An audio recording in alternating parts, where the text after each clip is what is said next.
My name is Ntiki Mkize. I am a social entrepreneur. I'm the founder of Mentor, which is a global mentorship network supporting female social entrepreneurs. I'm a mentor, a speaker, as well as Miss South Africa's second princess for 2015. But for this evening, I will be your host. And starting out with our first panel, we'll be looking at the vision for the future. And to introduce my panelists, joining me live in studio, I have Sifiso Skechana, who is Chief Economist and Thought Leadership Executive at IQ Business.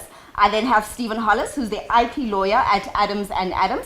I also have Leila Swart, who is the co-owner of Yellowbone Entertainment. And also joining us in studio is Justine Litlow, who is an electronic communications law expert and adjunct professor for WITS at the Link Center. And then joining us virtually, we have Michael Oret, who's a film producer and MD at Spear Films. We have Bertrand Muller, who's from the Federation of Independent Filmmakers. And then finally, we have Leon Ford, who is the MD of Allsberg SPI.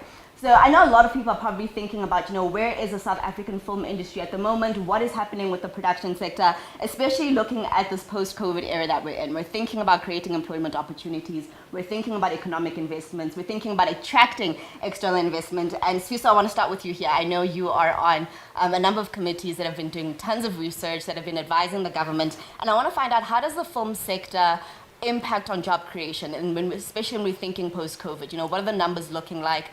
What do we need from the sector to help us springboard and go forward? Sure. It actually is quite a layered question in terms of what the sector actually generally means into the broader economy. But I think there are a number of ways in which we can bite at the elephant. I think the starting point is often what we talk to as multipliers, right?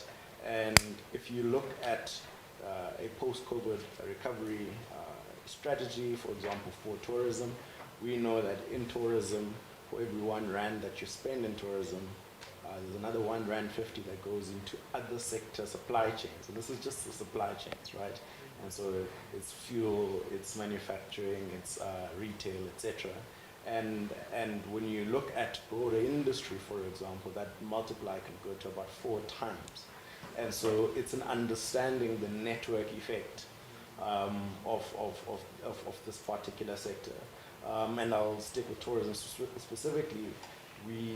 Pre-COVID, we had seen a tourism contribution to the GDP of about 156 billion. But when you look at the network effect and the indirect contribution of the sector, will go up to about 450 billion. And so this is the kind of sector that's got similar ancillary connections to other subsectors, particularly because of the fact that there's usually venue hire that's associated with the sector.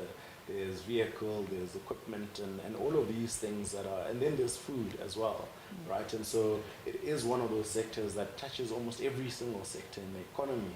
And it's certainly going to be one of those sectors, again, that we've got to make sure that as we do our post-COVID economic planning, we've got to get very specific in the way in which we are channeling, investment into the sector.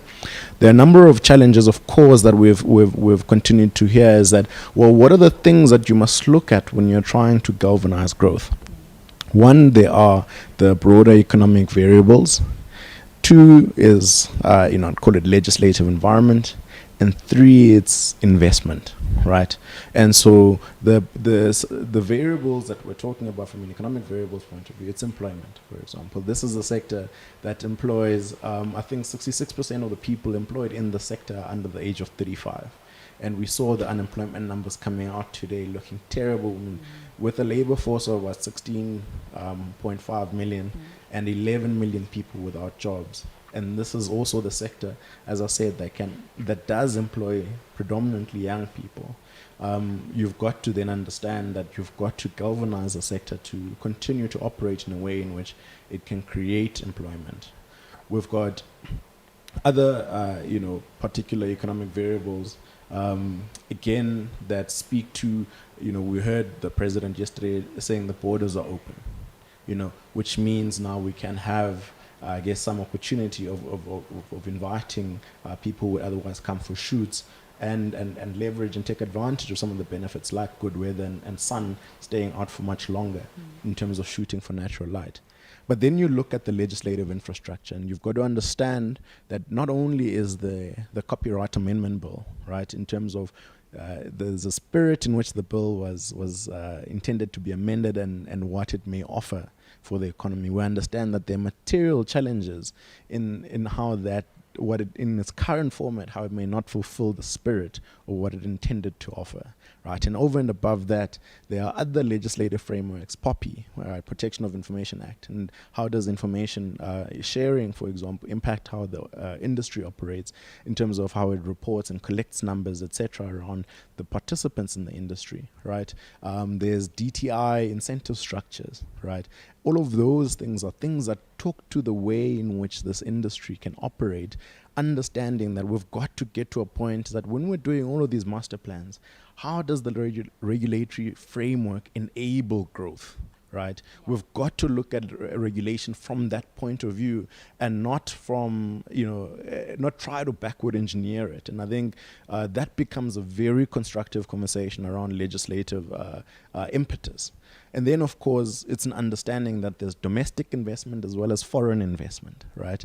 And so, how do you galvanize and how do you energize domestic investments? What are the things that are impediments to companies investing? So when you've got uncertainty from a legislative framework, it means people can't invest, right? And so, which means policy certainty becomes a key trigger in the way in which you can galvanize growth in the sector.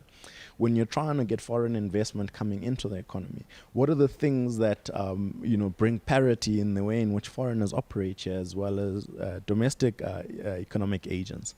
And again, I'll make example within the Copyright Amendment Bill, in the current recommendations or proposals therein, is that foreign creative industry participants would actually benefit better than local participants because of the current stipulations that they'd be protected by international treaties.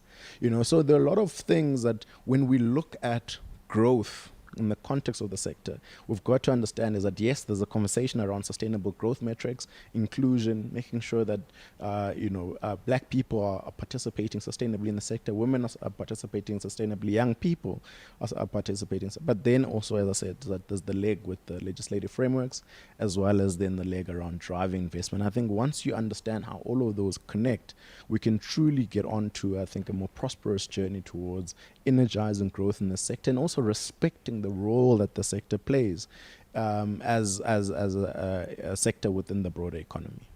No, thank you so much for that. And I think that's such a good foundation to start this conversation, because there's a lot of points in there that the rest of our panelists will be unpacking. And I think it's really understanding that the film industry is not just about entertainment, but it is that multiplier effect. And it's not just a question of how do we kickstart the economy and create new work opportunities, but rather how do we create an element of sustainability throughout that.